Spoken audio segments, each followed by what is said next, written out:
Bonjour à tous. Cette séquence vidéo sera dédiée à la fréquence de coupure et la fréquence de transition du transistor bipolaire.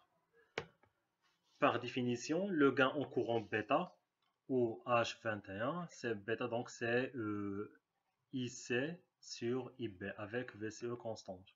Si la tension VCE constante en continu, il faut faire figurer un court-circuit pour le schéma équivalent. Donc pour le schéma équivalent petit signaux, on court-circuite les tensions continues pour analyser le montage avec l'entrée variable. En réseau de court-circuit du collecteur et de l'émetteur sont confondus et les deux condensateurs CB'(E) et CB'(C) se trouvent en parallèle. Donc vous avez en court-circuit la tension VCC, donc il lie le collecteur et l'émetteur. Vous avez donc le condensateur CB'(C), donc au point B' et C, en parallèle avec le condensateur CB'(E), donc entre le point B' et E, donc C. La capacité totale, c'était CB'(E) plus CB'(C). Donc les deux condensateurs en parallèle, la capacité équivalente, c'est la somme des capacités. En général, CB'(C) est très inférieur devant CB'(E), donc CT, donc la capacité totale, c'est à peu près la capacité CB'(E). Donc le montage équivalent. Donc on remplace les deux condensateurs par le condensateur CT.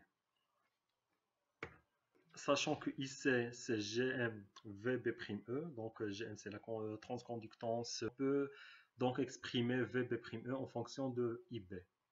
Donc VB'(E), donc la tension VB'(E), donc entre E et le point B', donc VB'(E), c'est le courant IB multiplié par l'impédance équivalente de la résistance RB'(E) en parallèle avec le condensateur CT.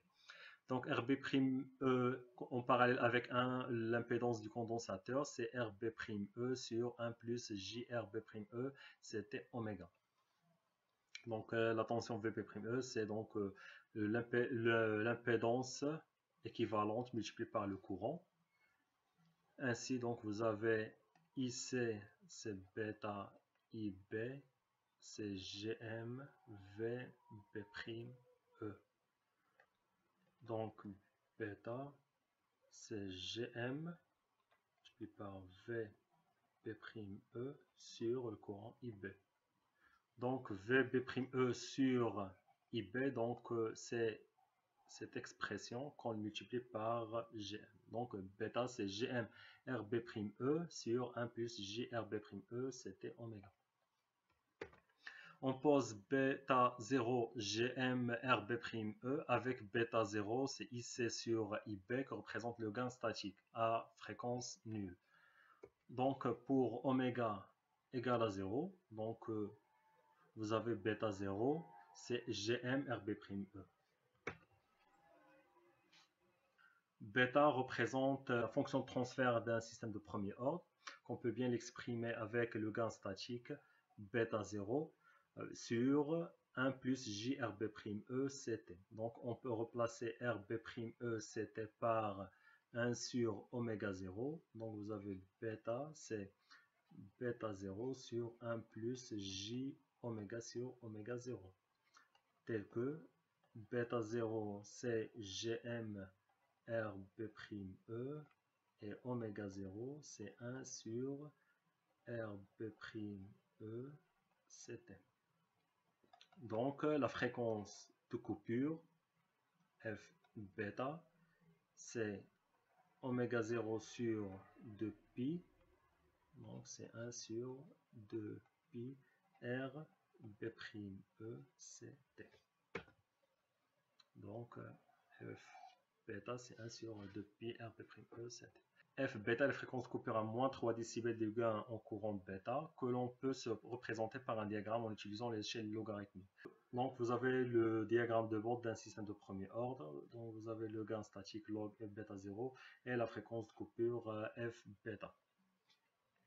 On définit la fréquence de transition Ft, telle qu'à cette fréquence le gain de courant vaut 1. Cette fréquence de transition figure dans les documentations. En général, il est donné la valeur de Ft pour un point de polarisation donné. Par exemple, le constructeur donne pour IC de 20 mA et VCE de volts, une fréquence de transition FT de 300 MHz. Donc vous avez comme cet exemple pour le transistor de N4N.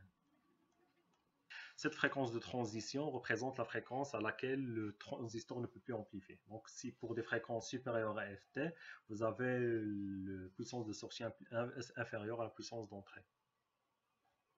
La variation de bêta étant du premier ordre, donc la fréquence de transition c'est bêta 0, le gain statique multiplié par la fréquence coupure. Donc on appelle produit gain-bande. On peut remarquer que la fréquence de transition et le condensateur B'E, CB'E, sont liés par une relation permettant de déterminer la valeur de la seconde, donc la valeur de la capacité de ce condensateur en fonction de la fréquence de transition. La fréquence de transition, donc c'est bêta 0 multiplié par la fréquence de coupure F bêta. Donc on simplifie les RB'E et vous avez Gn sur 2pi Ct. Ct c'est CB'E plus CB'C. Puisque CB'E est très supérieur devant CB'C, donc c'est à peu près Gn sur 2pi CB'E. Dans les documents des fabricants de composants, il est très rare de trouver les capacités parasites du schéma de Giacoletto, donc les CB'E et les CB'C. On trouve souvent CB'E noté CIB, donc l'entrée pour le montage base commune. Et CB'C, c'est le COB, donc output, le condensateur de sortie du montage base commune. Donc le base commune car il est souvent utilisé pour les hautes fréquences. On trouve également quelquefois CB'C noté CIC, donc input pour le collecteur commun. Et donc voici cet exemple pour le de N4N. Donc la capacité de sortie, donc c'est COB, CB'C, c'est de 8 picofarads. Donc vous remarquez que c'est pour 1 MHz, pour les hautes fréquences. Et le condensateur d'entrée, donc c'est CB'E, CIB, c'est de 25 picofarads. Merci pour votre attention et à la prochaine.